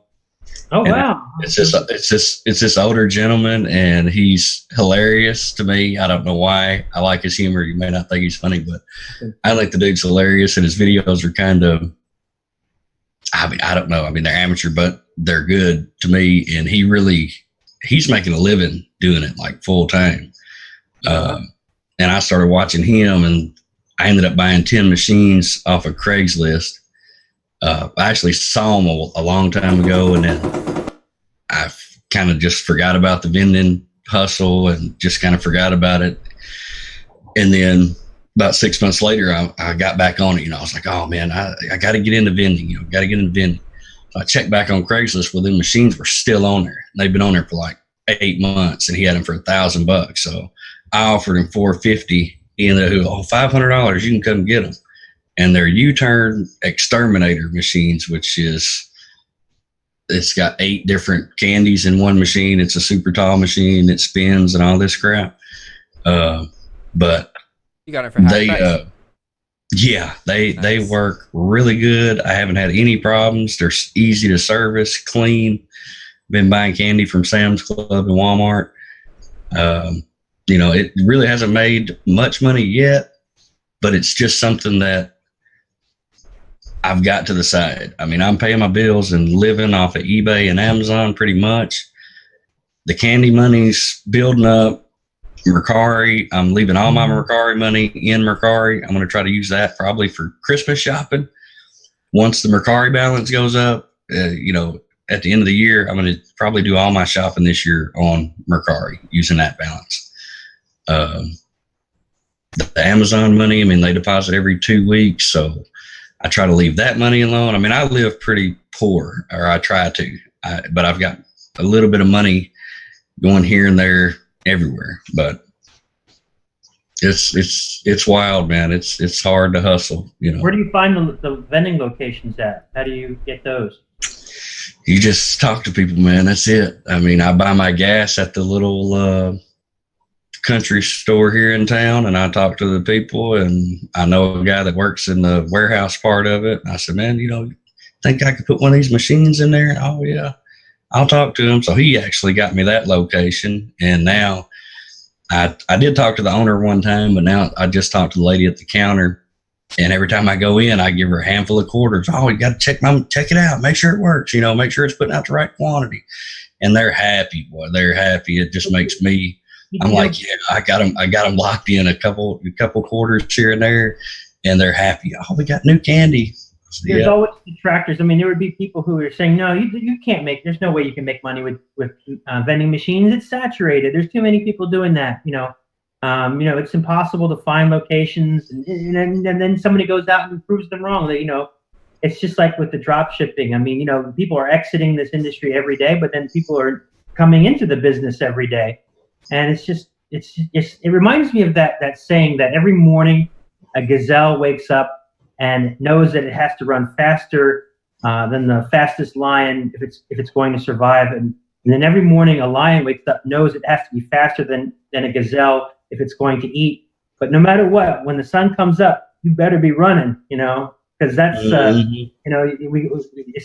it's just coming up. I mean, you just got to be doing things, and life's gonna happen. Amazon decides one day. I don't know if you caught what I was telling Jack, but one day they just, in 2017, they just said, we're turning you off, we're suspending you, and I was suspended for 5 weeks, and I'm like, I was making some good money with Amazon, and it's just like that was a real kick in the balls. I've been there. I got, when I very first started on FBA, I made, just like I always do, the mistakes you make are the ones that you really learn from and don't make anymore. Because when I first started Amazon, there was some people talking about it on YouTube, and I did as much research as possible. But at some point, you just got to do it. You just got to send it in, whether you package it right or not. I didn't know. And I had sent some stuff in and got 1 or 2 negative feedbacks when you're first starting, just launching on Amazon FBA, and you're gone, So I almost got banned from FBA right off the jump. Luckily, I weathered that storm, quit dealing in that kind of product altogether, found something else, and been doing that ever since. I've just went from that one product and just tried to branch out, just one step away from that product, and branch out and find more and more products. And I send stuff in just to see, even if I'm not making a profit, I send stuff in to see if it'll sell at a higher price. Because what I look for, I normally try to find items that look like they're pretty good sellers on Amazon, but there's no Prime option. And then I go find it and I send it in to the warehouse, and then it becomes Prime. So then if they're selling it for 25, I can sell it for 28 and still have the buy box. You know what I'm saying? Because they will pay up for Prime is what I've learned. And Amazon is so weird too, man, because I actually last summer, and on Amazon, when I start running out of inventory, I start raising my price. If I know that I'm not going to be able to order the replenishable items and get them here, because my lead time on ordering is like a week, and then it takes me a day to process, 100 or 200 items or something like that. Then you got to send them in. It takes them a week to get there, and then it takes them about 4 or 5 days before they actually get checked in and go live. So like when I see that I'm running out of inventory, I just start raising my price. And then sometimes it's like raising the price, boost the listing, and you sell more of them. And I don't know why. Doesn't make any sense.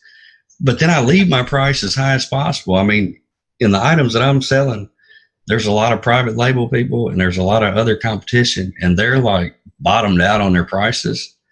I may sell less, but my margins are way up. And I think when people look at the items that mine are up against in the search results, I think they look at it and they say, oh, well, these are dirt cheap, must be garbage. This one's super expensive. Right. It must be the best. I mean, I'm sure there's somebody in the middle, and I'm also trying to get in that spot too. I want to be the highest priced person with one brand, and then I want to be the middle person too, because those two is where it's at. I mean, you can sell the cheap stuff, but after FBA fees and the cost of the item and the shipping and the time and all that, I mean, if you're selling, I try to stay away from stuff that's under $15, because I don't know how you have margin on something less than $15 unless you're getting it totally free. So I got started with Amazon selling textbooks. I'm a student of Peter Valley, and I was did this overseas. So I buy textbooks on Amazon, merchant fulfilled. I pay anywhere between $5 and $15 for a textbook, and I turn around and I send it to a warehouse, a prep center, and then I pay the prep center like $1.50 per book, and I do this to this day. The prep center unpackages it, they inventory everything, and then they send, when I get a whole bunch of them there at the prep center, then they send that off to Amazon on my behalf. Then I turn around and I sell it for between $44.95 and $49.95. And people pay it. People want, it's like the merchant fulfilled, they have to wait 2, 3, 4, 5 weeks to get the book, but they want the book in 2 days. And now Amazon is going to be giving like free 1-day delivery on Prime. If you're Prime and you pay over like a certain amount, you're going to get 1-day delivery in certain markets. And that's incredible. But, to your point, it's like you got to do multiple things. You got to have, because like I said, Amazon could just decide, one day to just shut us off. I was listening to a podcast. It was about a year ago. This guy was making about $15 million a month on Amazon, and he was like doing private label from China and doing some kind of product. And Amazon just decided to step in and say, well, why do we need you? We can go to the source. This is according to the guy. I mean, to be fair, this is what the guy was saying. Amazon just decided to shut him down and get the product directly themselves and just bypass him because they didn't need him anymore. They knew where he was getting his product from, and that's what they're doing to me. I mean, and they may do that. Amazon may take over the world. They're going to let everybody do the research and send all the good products and show what the people want and what's selling. And then they're going to come in and jump on and find their own source for every one of their products. That's what Jeff Bezos is doing. Jeff Bezos is actually going to send people to the moon, and that's going to happen by 2024. There's an article just recently that he's going to send people to. I mean, it's crazy. I mean, they have drones, and the drones is not a new thing. Drones delivering packages. It's insane what the company's doing. But we can't tie everything to that one company because, like I said, anybody who gets a bug up their ass can decide, what, we don't want to do business with you. And going all the way back to what Jack was originally saying is like Skillshare, saying, oh, we don't like what you said in this one video. You do so many videos, and we don't like because we don't like that. And they were nice about it, at least Jack, at least gave you an advisory and all that. But I mean, if they wanted to be pricks about it, they could have. Yeah, they could just ban me. And that would suck because then you're trying to make a living. Especially if it happens in the next 6 days. That really sucks. Jack, that's a wake-up call to you, me, and me. Like, hey, we just got to be diversified in our and things. And I'm just saying, if you're not going to, maybe not even start your own store, but you can help me with mine. You can live vicariously. Stay in the drop shipping game is what I'm saying. What I'm recommending you to Jack, because you're good at it. And like B says, there's a lot of people who can't do this, but I wouldn't have been able to do the drop shipping if it hadn't been for you and maybe Paul Lipsky. He had a good course. But so between the two courses, I was like, okay, I'm not that smart of a person, but with two different learning plans, I was able to, to get started. And I think a lot of people are afraid. That's why they don't get started. They're afraid. They're scared. They don't want to make a mistake or get banned or something. But everything is a risk. You put that machine out in a location B, somebody could vandalize it or steal your product, or something could happen to it, or the building you place it in burns to the ground. Yeah. The city comes in and they say, we don't like what you're doing, and you need a permit, or it's just, there's always some bullshit. But that's why we got to diversify more than one thing. I think if a person, if somebody has one product that they are having success with, I think it would be totally beneficial to learn the other platforms instead of trying to find more great products to sell. Yeah, just bought yourself some time to find some other things that will buy you more time. Can you sell stuff on Walmart.com? How does that work? Yeah, there's a way to do it. You have to be approved. It's not as easy, but there are third-party merchants on Walmart. That's why I don't think Walmart ever cares about drop shippers. They don't because they have they take people in who are Walmart drop ships themselves, I believe. Yeah. So they don't really care. All major retailers drop ship. Yeah, so they don't really care. And I think Paul Lipsky had said, in his YouTube videos, not just in his course, but he also said in his public videos that these companies, they really don't care. They have it in their terms of service that it's not allowed, and that we may shut you down, or terminate your account if you do this. But they know it goes on, and they're making a lot of money letting you do it. So as long as you do it right, they won't have an issue with it. But if you do get a number of complaints, or you do, like for me, I'm growing so fast. Like if I do get sick or something myself, because I have health issues also, I need to have like a contingency plan, like somebody to take over for me, because I'm doing all the ordering myself, and some of the ordering is taking me all day long. Like I'm glued to my computer like 12 hours of doing nothing but ordering. That's how much ordering there is, and if I couldn't do it, then I'd be screwed. I'd be in big trouble. Right. I have to figure this out. Like, how am I going to contingency plans on, like, if I wasn't around, how would this business continue without me? Right. Ever since I started following you, Jack, it's like you've been one step ahead of me, kind of, different but similar. But Skillshare and courses like that, to me, I'm going there, bro. I'm going there. I'm going to do it. I haven't figured out what kind of content or how I'm going to do it yet, but I am going to do Skillshare, because to me, that's the ultimate. That's no copyright worries.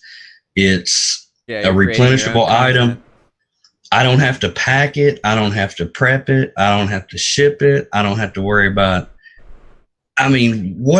what are the negatives of Skillshare? If you can make content and if you had 1,000 courses making $50 a month or whatever, I don't know how it works exactly, how you get paid on there. But so from an instructor's perspective, there are some negatives about Skillshare, because it's not as profitable as other marketplaces. Like, for example, in my case, I'm earning good money from it at the moment because I'm referring people to Skillshare. That's where like 90-something% of the income is coming from, not from people actually taking my courses. Whereas, say, for example, I made a Teachable course and I charged $100 a pop or $500 a pop, I would just need to sell that course once per month. And I would be earning more money than if I had like 300 students taking that course on Skillshare. So from an instructor's perspective, a lot of people don't want to teach on Skillshare because it doesn't pay you as well for your content. I personally like it because it's much easier to get started on Skillshare, and most other course marketplaces, it's very hit or miss. Like most people create a course and nothing ever happens with it. It doesn't grow, it doesn't gain anything.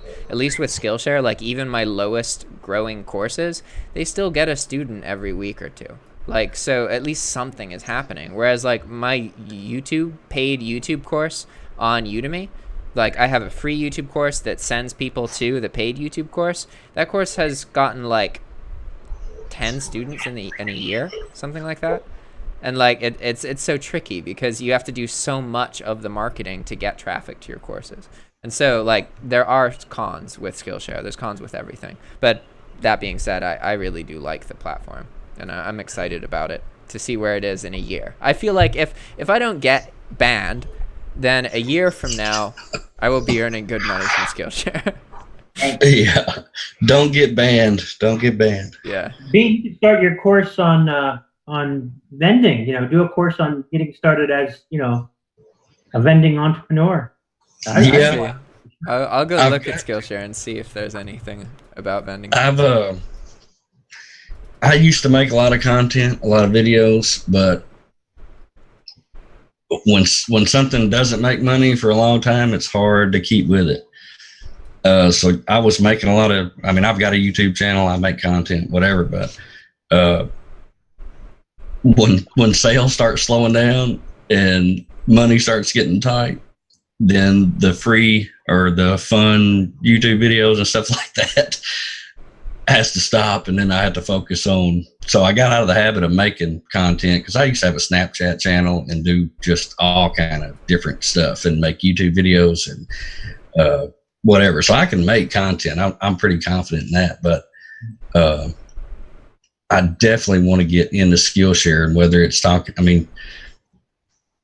If you just had an entrepreneur, how do they categorize you on Skillshare? Is it like is it based on the person, or is it each individual course shows up, or they got to search it?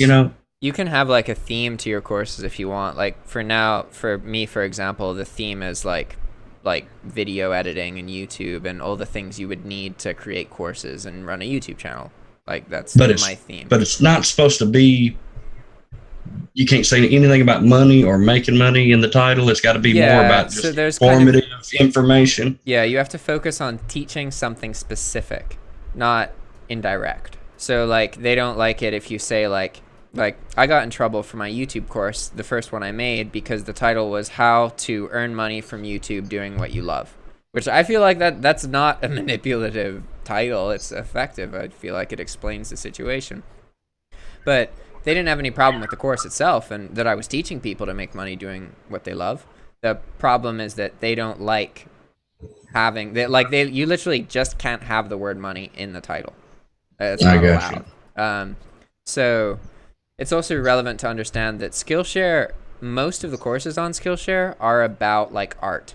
I don't know why that is really, to be honest. But there's like, for example, I just looked up vending. There's not a single course about vending machines. So like you're in a position, you could make a course about that, even if it's super basic, and it would be something that, is an option. Just make sure to go through the terms of use and stuff, because there's some things you can't do. But as far as I understand, like a vending machine business, that's not against the terms of use. You can't talk about drop shipping or multi-level marketing strategies or like guarantee anything. But say that you had a course and the title was like how to start a vending machine business. That would be fine. My content would be basically just the entrepreneur lifestyle, or, something to where I would make content just like you do. The content I want to make is just what I'm already doing anyway, and monetize that time. Because if you can monetize every bit of your time all day long, to me, it's got to be a moneymaker. So if I'm out doing the vending machine stuff, if I'm cleaning a machine or refilling it or something like that, I need to put the GoPro on and video it and talk it all through, edit it, and make the video. Which I'm like you, I try to make my videos with no editing, or like very little editing. I want it pretty much one shot live and it's posted. But for Skillshare, you can do the gumball thing, the candy machines, and then I don't know about showing how to do eBay, or just even going to a Goodwill, and thrifting items, how to look up items. but the content, I mean, it's pretty much unlimited as far as what you can put out, you know, and I think it can make money. All kinds of different ways to do it. You know, another one that's like the storage auction thing is like, you know, a big one, you know, that I keep seeing videos. I like to watch the videos, and I don't necessarily want to go and do the storage auctions, but I'm interested in watching the videos and seeing what they come up with. And, you know, they buy these unknown lockers and they pay this money, and then, you know, what they get, you know, if whether they're profitable or not, what they find inside the things, how excited this things that they have to deal with, you know, maybe there's some bad things that they have to go to the police with, or maybe it's just, you know, they maybe find some diamonds or something in there, you know. That's a very interesting thing. It's like, so, you know, a lot of people will buy the courses, you know, buy videos and buy courses, and they have no intention of doing it. They just want to buy it. So, you know, why not give them, you know, let them buy it, you know, shit. You know? Yeah. Just like the Jack is like, hey, you know, do the drop shipping thing, you know, just teach your next drop shipping course, and, you know, if people buy it, they buy it. If they don't, that's not your problem, right? I mean, you want to hear my latest outside of the box hustle I've been doing? Yeah. It's of course I sell stuff on Facebook Marketplace. If it's too big to ship, or it's kind of the condition is not really that great, and I don't want to risk bad feedback on one of my online platforms, don't sleep on Facebook Marketplace, because there is money to be made. And what I've done is I've sold a lot of stuff on there. I have a lot of stuff listed on Facebook Marketplace, but sometimes you list something on Facebook Marketplace and it's like the piranhas just bam, everybody wants that product, and you got 20 people wanting this one product, right?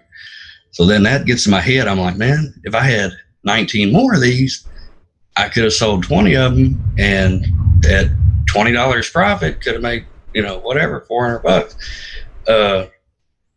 So what I've started doing is trying to find products and buy them on eBay or Amazon that are not for sale in my local area. Facebook Marketplace. That's cool. And so I've ordered these. It's like some kind of rare earth magnet or something. I don't know. I got into looking. I was on Udemy, and I was looking into gold and silver and how to tell what's real and what's not, because I thought, well, while I'm out thrifting, I might find a piece of silver and trying to keep scrap silver, whatever. But anyway, I ended up not even using it for that. But I bought the little magnet that come in a case and all this, looked pretty cool. I thought, man, I'll just list that on Marketplace. And I've sold like 5 of them on Marketplace. And every time I sell one, I just order another one off Amazon Prime, and it's here in 2 days. So, I mean, by now I've gotten mine for free, and I'm actually making money off of it. Yeah. That's so cool. There's don't worry about getting in trouble for drop shipping or anything like that. I mean, it's just. Do they have to come to your house, or where do you do the exchange at? I normally meet them in town, or they come to the house, or it just depends. I mean, I always look at people's profile to see what kind of person they are. It depends on if I'm available or not. I mean, I leave stuff out on the porch or by the road for people to pick up. But people are starting to pay on Facebook Marketplace. I actually had a lady, I bought a suitcase set from the Goodwill for 99 cents, because every week some stuff's half off and some stuff's 99 cents. So I go in there and I only shop 99 cent stuff at Goodwill. And if I can buy it and resell it, you know, $1 into 20 is not bad for just bringing it to the house and then listing it and then setting it outside for somebody to come pick up. But and people are paying. Lady paid $20 for a suitcase that you paid 99 cents for. Yeah. I mean, it was like a 5-piece set. I mean, it was like Jaguar brand or something. I don't know. I mean, but you have a whole bunch of stuff that you bought that didn't sell, right? That you bought 99 cents. Yeah. I mean, you should buy duds for sure. I mean, I've thrown away. I go in there and buy. I got into the shoe game real big from watching, some other YouTube channels, but I got interested in shoes, so I started going in there on 99 cent day and buying shoes that looked halfway decent. And I mean, if you sell a pair of shoes that you bought for 99 cents, you sell it on eBay for $25, you ship it in a flat rate envelope, and you end up making about $8 or $9 profit on a 99-cent investment. So, do I like it? No, I don't like selling used shoes, but is it money? Yeah. I mean, if I go into Goodwill and there's a pair of shoes there and I know I can make $10 on it and it'll take 5 minutes to list, and I'll do it. But the buying stuff on Amazon and selling it on Facebook Marketplace, that's that outside of the box thing, because now that I've done it once, it's like, that's the way my mind works. So like, I got one candy machine. Now I'm thinking about, I want 100 of them. I sold one thing off of Amazon locally. Now I'm thinking, oh my God, what else? There's other products that people want locally. And some people apparently don't have the internet or don't know how to use eBay or Amazon or have a credit card or a PayPal or something. They don't know they can. There's millions of people who are unbankable. They have no bank accounts. I guess that's what it is, because I can't understand it. I'm like, somebody said, I told them what I did. I was like, yeah, man, I bought it for 30. I sold it for 85 within 24 hours. And I've already got 2 more ordered. And I got 20 people asking about it. So I'm keeping all their contact information. I'm going to order them.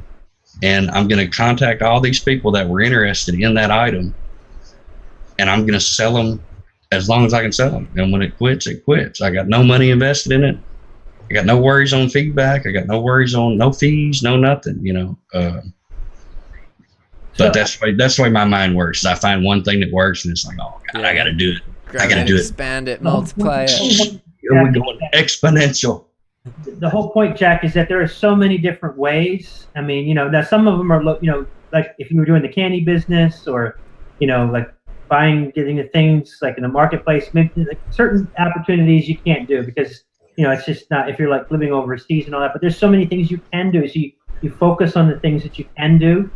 And, because some things that, like some people can't do drop shipping. That's absolutely true. Mm-hmm. There's some people who just don't have what it takes to get started. And, to get started drop shipping on Amazon, for example, you need a professional account. You need, you need to have some upfront cash to buy the products. I've run into problems because I've grown so fast that I don't have the money to keep ordering. And it's like, there's a lag time because I'm telling my VAs, hey, you need to confirm the unshipped items so that I get the money back, so that I can get paid, so that I can go back out and reorder items again. Because that's how massive it is. But, it's not an opportunity for everybody. But if you've got a skill or you know how to do something, like B knows how to do the marketplace. I don't even know how to do the Facebook marketplace. I know how to use Facebook. I've never bought anything off the Facebook marketplace. So I have no idea how that works. But I mean, the things that are going through my mind was, what about safety? Do I want people coming to my house? Here, for anybody watching, quick tip on Facebook Marketplace. Mm-hmm. If you are going to sell something on Facebook Marketplace, price it high, because you need to price it high. Like if you want to get $80 for something, price it at 100. List it, let it sit for an hour, 2 hours, a day, whatever, however long you want to, but list it high. And then use Facebook's automatic markdown to mark it down. Because when you use their markdown button, it actually puts the price in the thumbnail. When people are scrolling through, they can see the price without having to click on the item. For anybody watching that does Facebook Marketplace. And there's another course, Skillshare course idea, is how to use the Facebook Marketplace. I mean, that's why I'm trying to figure out how to do Skillshare. If you can't talk about money, how do you do it to where it's, because I got all these topics in my head, but I don't want to jump in and get banned from something. I do a lot of stuff and pretty risky, but I don't want to just. Well, Jack was saying you can turn your idea into Skillshare and say, hey, is it okay if I teach this? Yeah, you can ask them to review stuff before you publish it. It takes a while for them to get back to you, which can be a bit frustrating sometimes, because when I finish the course, I want to publish it straight away. But so they'll review the entire course or just the whole content? It depends. I've had one time where they reviewed the whole course, and I could tell because they asked specific questions about, or they commented about certain parts that were in the course, which showed me that they looked at it. Whereas another time I could tell that they just kind of glanced over it. So it depends. But if you specifically ask them, hey, this is what I'm worried about, is this specific part okay? How can I do this in a way that conforms with Skillshare's language? Then they'll get back to you. It may take like 3 or 4 days or a week. Here's another idea that I'm thinking about on Skillshare. So I've got 2 teenage children, okay? And to me, the school system does not teach them anything that they're going to need or use in real life. They don't teach them how to make money. They don't teach them how to do. I mean, public school to me is just a waste of time. But anyhow, yeah, I feel like you could go to 6th grade and learn the basic math and the basic read and write, and then go to something else. But anyhow, I'm trying to solve that problem for myself because I want to teach my kids how to do this, how to sell stuff online, so that they don't have to work the crap job, the manual labor job for 20 years like I did before I figured out how to become free. Because I mean, I'm serious, man. And if y'all want to do it, spend as much time and figure out how to do it. Because once you break out of the mindset of the 40-hour work week and the 1 paycheck a week, and once you get outside that mindset, like if I flop and I lose everything I got and I have to go back to a regular job, then so be it. But at least you got this experience. Yeah. Dude, it'll still all be worth it because I've got my time. And that's what matters to me is I've got my time. Yeah. But anyway, I got to jump off here, pushing noon, and my roommate's fixing to come home. We got to talk about these things we're selling on Marketplace because he's the one actually doing the transactions. But nice. I did put that video on the link. Yeah, the motivational video. I added it. I listen to it obsessively, and every time I listen to it, and I listen to it with headphones on, it seems to work better. But it seems like every time I listen to it, I apply different parts of it to different parts of what I'm trying to do, whatever it is at the moment. And you adopt the headspace. Makes sense. Yes, making a list. And I mean, it has to become an obsession or else you will fail. I mean, and I am obsessed with not ever working a regular job again. That's what I'm obsessed with. I mean, I may fail, but if I fail, then forget it. I'll just go back to doing what I was doing and do this on the side. So, but I appreciate y'all having me. I do enjoy it.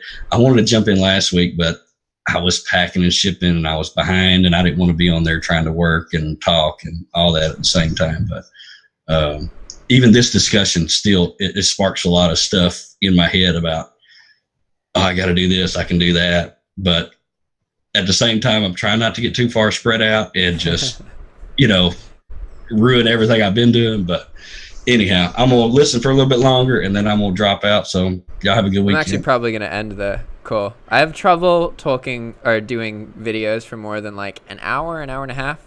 So once something gets to 2 hours, usually I'm like, okay. Yeah, I got to go. But ciao. See ya. Ciao. All right, Jack. And Jeff, we'll see you. All right, B. Talk to you later. Where do I end it at on Zoom? Do I just close it? I don't know.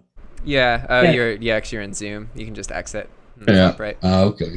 All right, cool. Appreciate you. Keep up the content. Yes, sir. So, Jack, before we go, I had one question, one drop shipping related question. Cool. So I had a customer send me an email, and I know you've kind of touched on this before, but this guy was really upset because he had purchased something and it was coming from Walmart, and Walmart generally doesn't put receipts or anything in their boxes. They generally my experience is that they've always just sent the item. It comes in a Walmart box, but there's no invoice or receipt or anything. Receipts. But so Walmart items, usually, not always, but typically. They have been putting receipts in the box. Mm-hmm. I don't know if it's a new thing or not. It's kind of a troubling thing. But a guy bought an item from me, and he said that that he didn't mind because I have it in my profile that I'm a veteran. So this is a veteran-owned and operated business. It's just it's probably in an obscure area of my profile. Mm-hmm. But he said that he didn't mind paying a higher price because it was a veteran-owned business. I don't know if that's true. If he, he bought it, but he said when he got the item that there was the invoice, and and it was from Walmart, and it was a lot less than what he had paid. Now my profit wasn't all that much; it was maybe about 5%. Yeah. But but with Amazon fees and all of that, it was much more. So he was upset, and he's like, I have a moral objection to buying anything from Walmart. And it's like, and he says, I think that this is disheartening and frankly, if not dishonest of you to be, because there's nowhere it said that this item was being sold by or through Walmart. Yeah. So my question to you is, and I, you get nervous about these kinds of issues because, normally when a customer is not happy with a price or if they're not happy with a price or they don't like the item, we can charge them a restocking fee to take a return. But he's like, I want to know what you're going to do about the situation before I make my next move or something like that. And how do you handle it? I mean, I always just tell them exactly what the math is. So it'd be like, hey, this is what I do. I source products from places online. I paid this much. I paid this much to eBay, this much to PayPal. This is how much profit I earned from the sale. I'm happy to allow a return. I understand Walmart's a big company. They have a bad reputation. They've hurt people. So I understand the resentment. That's what I would say, at least. Usually you would go all into all that with the customer? Or? Yeah, because so almost all customers who are having a negative experience, it's because they think that you are purposefully trying to scam them, mislead them, or hide something from them. They think that you have malicious intention. So by being transparent and honest and open, that's the easiest way to show I'm willing to work with you. I obviously am not trying to scam you, because it's tricky because you have to say that through your actions while never saying, oh, I'm not trying to scam you or anything like that. You have to show them that you are not trying to purposefully screw them over. You're just another person and you're profiting from Walmart. You're not Walmart, but I think the fear with sending that kind of a message would be that they could take that message, copy and paste it to the platform that you're selling on, whether that would be eBay or Amazon, and then that would be very problematic for you because you've just admitted to doing, Yeah, but they already, your platform already has a message from the customer saying that you're doing it. So that has already been, made. The trail is already there. It already exists. You're not creating a new one. Right. Does that make sense? Right. Those kind of emails give me the chills. I mean, I'm doing a lot of business, and it's like I don't really want one freaking customer who has a objection or gets a bug up his butt to that's going to torpedo my whole business. Mm-hmm. Because my first inclination is just to ignore that. It's just like whatever. I mean, I honestly think that sounds.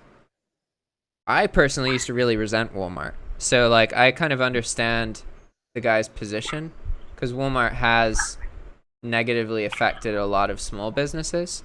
But now it's kind of through with that phase, and now you can create businesses taking advantage of Walmart. So it's in a different phase, essentially. But I feel pretty confident that if you just message them and you stated, you just showed your math, told them exactly what you do, that's probably going to decrease the chance that they give you bad feedback or that they report you to the platform or something like that. And because, again, the platform can see all of these messages. They eBay can literally just be like, okay, I want to see every message that's ever been sent on my platform that has the word Walmart in it, and you're there. So that information has already been shared. So the risk is if they call eBay or something, then maybe that increases the chance you get flagged or whatever. So if you can do something to prevent them from doing that in the first place, that would be good. I know it's not the principle of the thing, but it's just that the customer got the product that they paid for at the agreed price and received it at the agreed time frame. So to come up and then just be upset that, oh my God, this person's making a profit. It's got to be a scam. That's not very logical, but that's how most people think. Most people have been screwed over by either another seller or another person. Right. There are way more mean people than kind people in the world. And so most of us are quite resentful and bitter, and we're quick to lash out. And this is very obvious in customer service situations. I don't get the hostility toward Walmart because, Walmart's just a player. Amazon is a player. eBay's a player. The shirt that you're wearing and all that, most likely it was probably made in Southeast Asia. You have no idea what kind of human suffering went into manufacturing shirt. But this is okay. People don't have an objection to doing this, but then they don't like Walmart because it's not logical, man. Humans aren't logical. We are capable of having the opposite opinions about the same subject at different times. Right. So like I can like waffles and also hate waffles as a human. That is how we work, Right. If I eat a bunch of food, I don't want to eat any waffles. When I'm really hungry, I want waffles. That's not logical. Humans are not logical people. So on Amazon, I got 2 negative feedbacks, and they're not really like real feedbacks, and the Amazon wouldn't remove them. One was like an issue with the product not being, that the reason we said was that it was damaged, and we took it off, and we had asked the customer to cancel, and they left a message saying, "Let me know when you have more in stock," and then gave us a 2 rating, which is a negative feedback. And then one was like one of my VAs had sent the wrong message to the wrong customer, and then the wrong customer took that message and said, "I don't know what this message means," and gave me a 1 feedback, and Amazon wouldn't remove that. So I've got 2 negative feedbacks in a row that are really like not really feedbacks. They're like, it's so frustrating. It's like, it's just so frustrating because it's like I can't, and then the only way I can now get them to get these feedbacks off is if the customer removes them. So, just it's disheartening, Yeah. It's just like with the Skillshare thing that happened to me earlier. There's going to be these events that cause you to be in an emotional state, and you really just have to be able to go on a walk, go do something else, just occupy your brain with something else so that when you come back to it, it's like, okay, these things happened. This is what I can do about it. This is what I can't do. I'm going to move on, do whatever's next, We just got to keep going. I wanted to ask you about Skillshare. When you are searching for classes, I took a class on how to do another. I wanted to take another course on how to build a Skillshare course from another member. And this one guy had like 2,000 students, and I was taking his course, but his course is antiquated. It's a couple years old, and like the information is no longer valid. But he's at the top of the search results, and I'm like, that kind of sucks though, because I had to sit through and watch this course. How long was it? It was like an hour long. It was a pretty long course. Yeah. But it was a guy, and he was talking about like coupons that you can get. Can you still do that? Can you make a coupon to give like one of your premium courses? Can you create a coupon to give it for free? Yeah. Yeah. Can you still do that? Yep. Because I mean, if I wanted to market myself on like Facebook or whatever, do Facebook advertising, and I wanted to market my specific course to get more students, and say, here, I'm going to give my course away for free. Here's a coupon code. Would that work? Or like from my perspective, you should just share your sign-up link, because then people can get 2 months for free and have your courses for free, and you get paid for them using your course. So if I wanted to do Facebook advertising, like I have my mystery shopping, like learn how, and go on Facebook and say, learn how to make extra money as a mystery shopper, no experience necessary, take my course absolutely free for the first 2 months, sign up with my Skillshare link. I think that makes way more sense. I personally don't know what use the coupon system has because of the way Skillshare handles free trial signups. Maybe the coupon system was established before Skillshare launched their like 60-day free trial for instructors. I don't know really, and this is why like I want to talk to more Skillshare instructors who have like a lot of experience. Right. I haven't talked to anybody who's like really experienced on Skillshare yet, so well, I know I'll be able to at some point, but yeah, there's some people who are like the one guy that I can send you his name when I find it. He's got like 2,000 students in his how to create a Skillshare course, but his course is kind of dated. And I sent him a message. And he said, "Yeah, it's a dated course, but it's still at the top of the search rankings." So, that's probably a negative for Skillshare. We want to have stuff that's kind of like fresh and updated and relevant for today, and not Skillshare's been around for quite a while now. Yeah, it's been like 13 years, 14 years, something like that, over a decade. And what I'm starting to learn about Skillshare is that most of their courses aren't like most of their well-performing courses aren't from people who start teaching on Skillshare. They're from people who are famous, and Skillshare like reaches out to them to have them create a course on Skillshare, which is kind of interesting.